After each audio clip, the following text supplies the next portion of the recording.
guys, welcome back to my channel. So today's video is brought to you by Dsoar Hair.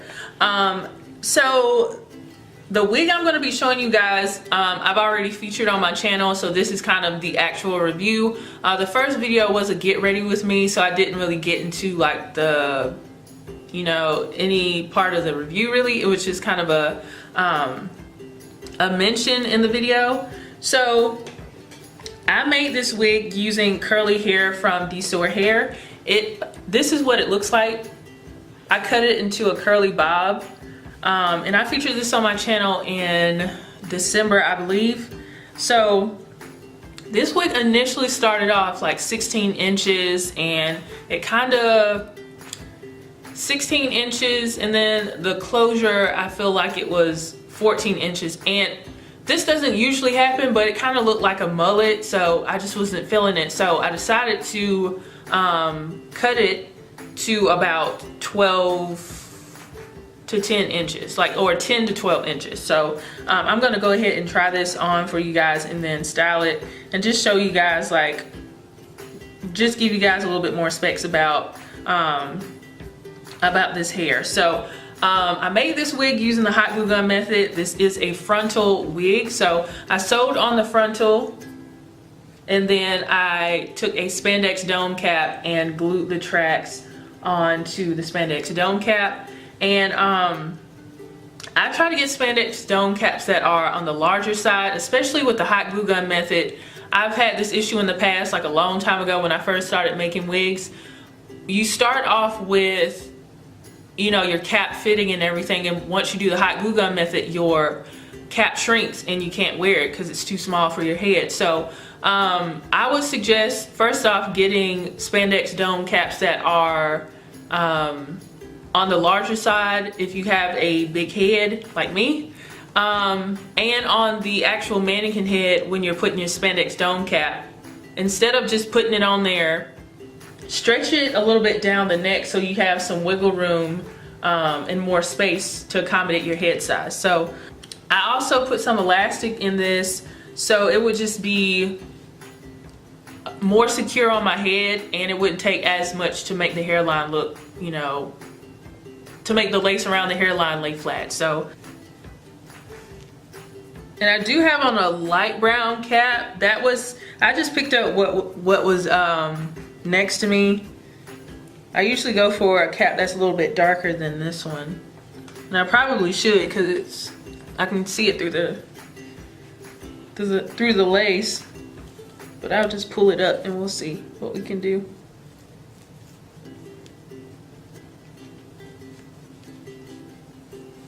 So this has been in the box for a few weeks, so the curls need to be refreshed and everything. But before I get to refreshing the curls, I'm gonna go ahead and adhere this down because I'm gonna keep this wig on for the rest of the day.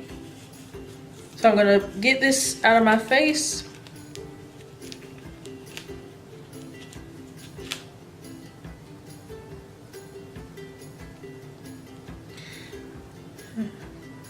I'm not gonna do the ball cap method because I don't feel like doing all that. And I don't keep my wigs on for several days to be doing that in the first place. I'm just gonna, I don't know if I should change my cap. I'm probably gonna change my cap to something darker and then I'll be back. Okay, instead of changing my cap to something darker, I have my wig grip right here, so I'm just gonna see how that works. Because I usually just wear my wig grips with my synthetic wigs. I don't really do it with my human hair wigs, but we'll see how this goes. And some people have asked me, like, why do you wear dark caps? I just feel like that works for me. You do what works for you with your wigs, but dark caps just kind of, the light ones just shine way too much through the cap and it just doesn't look right for me. And of course you can put powder over it and stuff and make it work, but I just prefer like black caps or just darker brown wig caps. So I have this wig grip on and it's darker, and to me it already helps give the look that I want, like a a more natural scalp underneath. That just works for me. This little area right here, this little tab, I'm just gonna tuck it under. And I'm gonna focus on the front. So I have my Got to Be Glued blasting freeze spray. And this stuff lasts so long. I don't even know how long I've had this. Probably a couple, I don't know, probably 2 years now. And I get mine from, you can get this at Target. I think I got mine from CVS or something. So I am gonna spray this down, the hairline down, and probably follow it up with the Got to Be Glued gel in the black bottle. I do this because sometimes I like this spray a lot and it's a lot less messy than going all in with this. But some of the lace, like little pieces, will stick up. And if I just put a little bit of this Got to Be Glued in the black bottle on like the edges, it'll smooth everything down and make it look, it'll make it look more seamless. I'm gonna go get my scarf that I got from Just the Dragoness, her Glee Made line. She has she has like scarves to secure your lace down, and I'll show you guys that in a second. All right, so here is the scarf. This is for, you know, like when you do your baby hairs and you want your, you know, baby hairs to lay flat. This is one of those silk scarves. So this is from Just the Dragoness line called Glee Made. And so I'm gonna be using that today. And if you are interested in purchasing one, I'll leave some information down below. I believe I have a coupon code so you guys can save some money on it. So just check down below if you are interested. So I'm gonna start off with the spray. And I'm just gonna start spraying this down. And I'm gonna use the end of my edge brush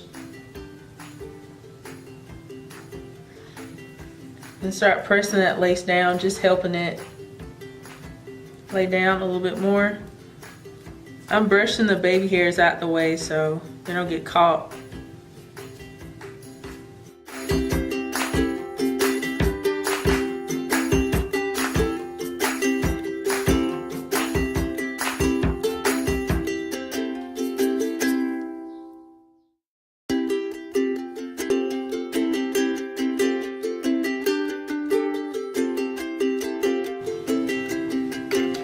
I'm going to use my Maybelline Fit Me Pressed Powder in color 330 Toffee and just put it on my lace to have the lace blend with my skin tone a little bit better.